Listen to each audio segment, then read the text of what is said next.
Assalamualaikum warahmatullahi wabarakatuh. Perkenalkan, nama saya Erikson Saputra, NPM 24190523 dari kelas A9. Baiklah, di sini saya akan membacakan PPT yang saya buat yang berjudul Fisiologi Olahraga, Cairan dan Prestasi Aerobik. Pengantar fisiologi olahraga.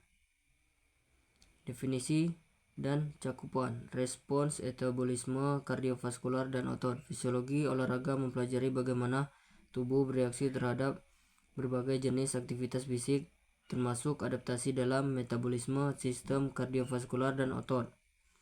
Pengaruh langsung aktivitas fisik, mengidentifikasi hubungan antara olahraga dan peningkatan fungsi tubuh secara keseluruhan, termasuk pencegahan penyakit dan peningkatan kesehatan mental.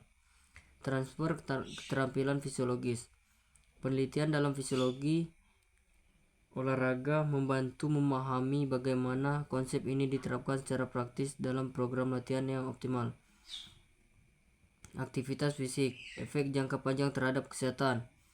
Aktivitas fisik yang konsisten dapat meningkatkan fungsi kardiovaskular dan mengurangi risiko penyakit kronis seperti diabetes.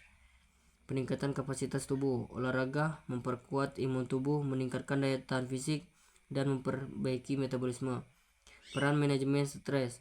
Aktivitas fisik berkontribusi pada peningkatan kesehatan mental dan pengurangan stres melalui pelepasan endorfin saat latihan. Kinerja atletik, optimalisasi fungsi tubuh melalui pemahaman mendalam tentang adaptasi kardiovaskular dan metabolisme. Atlet dapat mengembangkan strategi untuk memaksimalkan performa. Latihan yang terstruktur, menyesuaikan jenis latihan dengan tujuan kompetitif seperti peningkatan VO2 max untuk mendukung kapasitas aerobik. Pemulihan pasca kompetisi, memaksimalkan strategi pemulihan melalui hidrasi, nutrisi, dan teknik pemulihan fisiologis untuk menjaga performa jangka panjang. Keseimbangan cairan dalam olahraga, pentingnya hidrasi. Cairan yang memadai mendukung fungsi otot, regulasi suhu tubuh, dan sirkulasi darah saat latihan intens. Dehidrasi dan kapasitas aerobik. Kekurangan cairan tubuh dapat mengurangi efisiensi aerobik, meningkatkan risiko kram otot, dan memperlambat pemulihan. Pengganti elektrolit seperti natrium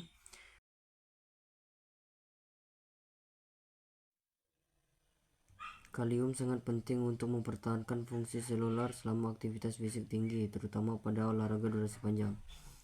Baiklah, di sini kita akan melanjutkan ke latihan interval dan kapasitas aerobik. Mekanisme adaptasi perubahan dalam fungsi mitokondria. Latihan interval meningkatkan jumlah dan efisiensi mitokondria yang berperan penting dalam produksi energi untuk mendukung aktivitas aerobik. Perbaikan sistem kardiopulmoner. Aktivitas intens selama latihan mendorong peningkatan fungsi jantung dan paru-paru melalui peningkatan output jantung dan kapasitas pengangkutan oksigen. Adaptasi vaskular. Latihan interval memicu pembentukan kapiler baru, memperbaiki distribusi oksigen, dan meningkatkan efisiensi suplai darah ke otot aktif saat beraktivitas. Merancang latihan interval yang efektif. 1. Variasi intensitas. Menggabungkan fase intensitas tinggi dengan periode istirahat untuk memastikan tubuh dapat menyesuaikan beban aktivitas tanpa risiko overtraining. 2.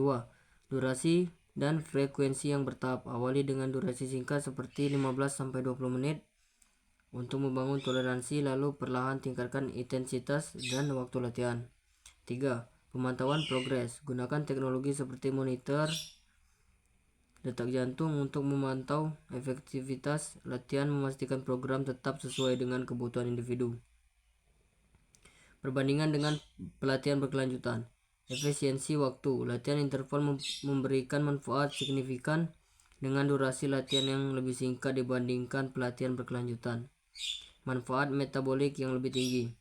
Latihan interval membakar lebih banyak kalori setelah latihan selesai, meningkat metabolisme lebih baik dibandingkan konvensional. Risiko cedera. Pelatihan berkelanjutan memiliki risiko cedera yang lebih rendah, sedangkan latihan interval memerlukan pengawasan dan teknik yang benar. Baiklah, di sini kita akan melanjutkan aplikasi dan dampak praktis. Pengembangan program untuk atlet. Strategi personalisasi latihan. Menyesuaikan latihan berdasarkan olahraga yang dijalani atlet untuk memaksimalkan potensi fisik mereka di kompetisi. 2. Pengukuran efektivitas latihan. Data seperti denyut jantung dan VO2 max digunakan sebagai indikator utama mengevaluasi progres dalam pelatihan. Penyusunan program berbasis kebutuhan. Melibatkan intensitas, durasi, dan periode istirahat yang dirancang agar sesuai dengan karakteristik atlet sehingga meningkatkan adaptasi aerobik. Manfaat bagi non-atlet. Peningkatan kebugaran umum. Latihan interval membantu meningkatkan kesehatan kardiovaskular, daya tahan, serta menurunkan risiko penyakit seperti obesitas dan hipertensi. Pengelolaan waktu yang baik. Dengan durasi singkat, latihan interval menjadi pilihan tepat untuk individu yang memiliki jadwal harian padat. Meningkatkan kualitas hidup. Latihan ini mendukung kemampuan tubuh untuk aktivitas harian, mengurangi rasa lelah berlebihan, dan memperbaiki keseimbangan. Memajukan penelitian dalam fisiologi olahraga. Penelitian adaptasi tubuh terhadap latihan fokus pada bagaimana tubuh beradaptasi dengan berbagai jenis latihan interval yang berbeda.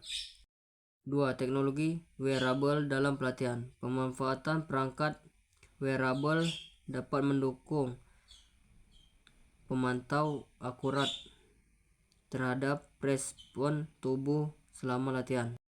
Pendekatan pelatihan individual memahami peran etika dan faktor lingkungan dalam menentukan respon individu terhadap latihan sehingga menghasilkan metode pelatihan yang lebih unggul.